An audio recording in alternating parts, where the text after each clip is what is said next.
I would like to start this off on a bizarre note. I've been suffering with a problem the last couple of days that I would like your thoughts and prayers for.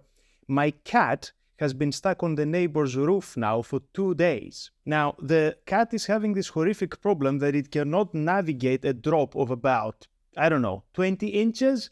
So he decided he cannot go anywhere, so he's stuck there meowing, keeping the whole neighborhood up for 2 days. So I asked ChatGPT what I should do about it, and it actually came up with a list of very sensible recommendations, which I have followed, and then added up some original ones of my own. Now, the cat is still there. Now, what does that tell us about the capacity of AI to solve our problems? What I'm here to actually talk about, apart from the problems with my cat, and I will make sure I will update everybody through my Twitter account as to when the cat eventually comes down or I have a heart attack from worrying so much. Now, what I'm here to talk about links up with what our student colleagues were saying earlier, which is employability and what the evolution of AI means for ourselves and our jobs and our students and our graduates. So I was thinking of a mundane way to present this. So I came up with the idea of the 4 W's. I am now demonstrating a W, just in case anybody needs any assistance with that. So the 4 W's: who, why, when, and what. We're talking about lawyers, because you will remember I work in a law school. Who needs a lawyer when ChatGPT can write all this stuff? Why should we hire juniors when AI can do their jobs? When will AI take our jobs away from us? And the 4th W, what are we going to do about it all? Now, you will be pleased to know that I've got no answers to any of those questions, but I can actually present what the questions are. First of all, if we're talking about lawyers and legal education, now, who needs a lawyer when ChatGPT can do all this work for you? Surely you've heard all these stories about people using ChatGPT to overturn their parking fines or get themselves out of council things or write planning permission applications. There was a story recently about somebody doing an entire presentation for court and writing all the court documentation using ChatGPT. And they got caught out by the judge because actually they didn't notice that ChatGPT creates the references as well as everything else. So people are using what you would hire a lawyer for. They're using AI to do this. You've also got a lot of stories about ChatGPT sitting law exams and passing. You've got all these stories about ChatGPT writing law exams. Don't tell anybody, but I'm using ChatGPT to write my multiple choice questions. Okay. So if there's an impression that AI is producing all the legal paperwork, then what are we going to need people with a specialist assistance for? So surely there's something to be said about concerns that we have about the AI affecting the jobs market. Now, we're moving on. So this is, who needs a lawyer? I don't know, because AI seems to be doing quite a lot of that stuff effectively. The second W, which was why hire people in junior positions when AI can do their work. So never mind the complex paperwork. If we're talking about mundane, everyday stuff, this is the entry-level jobs, the entry-level stuff that we used to hire people for. So this is what our graduates were going on to do after they left uni at the end of the academic year. But if AI can do the mundane stuff, we don't need people in junior positions anymore, and we won't hire them. But if we don't hire people as juniors, how are they going to become senior? So if we don't need them for the everyday mundane paperwork, how are people going to build up the skills and the capacity? How are they going to learn on the job?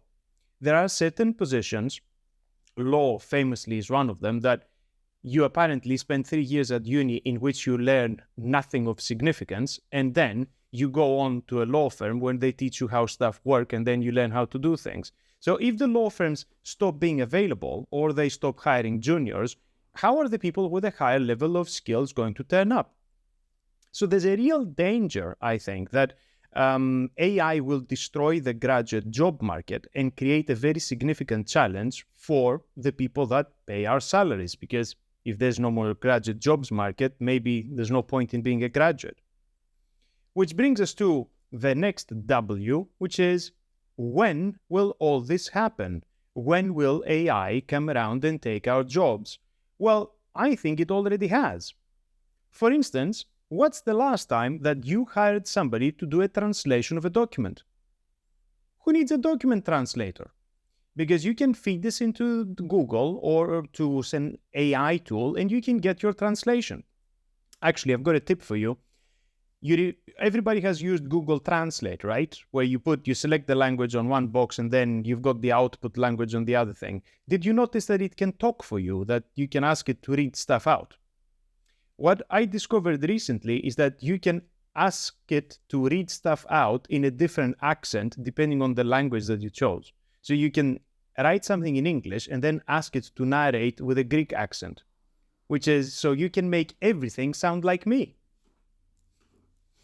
Now, I think AI has already taken our jobs. There's a great degree of things that we would need to hire somebody, or we would need a specialist, or we would need to do a great deal of research that we don't have to do anymore. And when it comes to academics and security for our jobs, do we still need universities and do we still need academics to offer structured tuition where so many things can be found online, so many things can be done by tools? Well, the unfortunate answer to this is that probably we don't, right? Maybe we can learn a lot of things by just watching YouTube channels. I mean, I contribute to this. I've got a YouTube channel when I'm teaching people how to do stuff for free. And it works very well. If anything, more people learn stuff through my YouTube channel than they learn through my actual experiences at uni. Of course, YouTube will not give you a certificate at the end, but if the jobs market has already been taken away, then what you need your degree for? So what's the outcome of this depressing presentation? The final W is, what are we going to do about it all? I think the initial reaction of everybody was, this is bad, this is a danger, we have to ban it. We have to somehow stop this.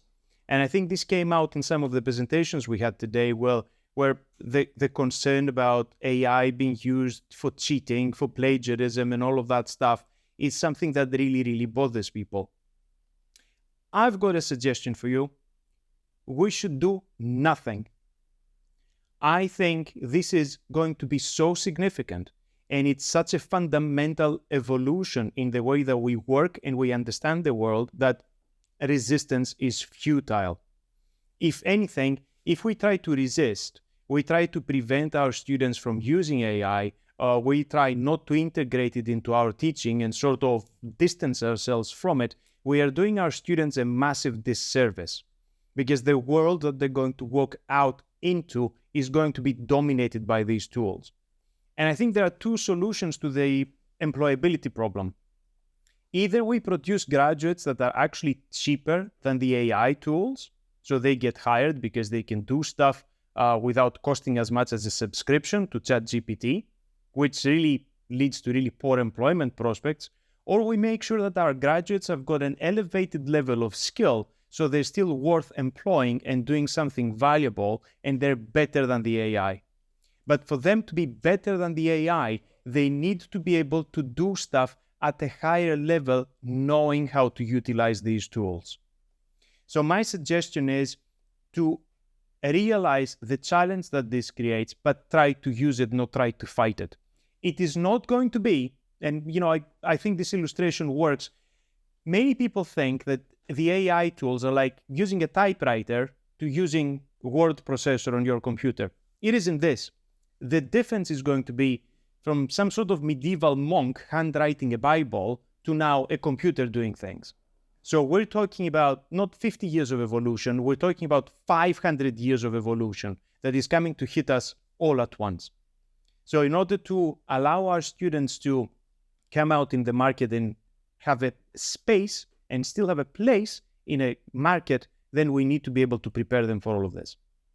Now, wonderfully, of course, I don't know how to do this, but I'm guessing if we recognize the challenge, then we set ourselves on a way to find some solutions. And some of the earlier wonderful presentations today, I think, provided some wonderful ideas as to how to approach this problem. That's it for me. Or if anybody has got any suggestions as to how to get cats down from roofs, I would be more than happy to listen.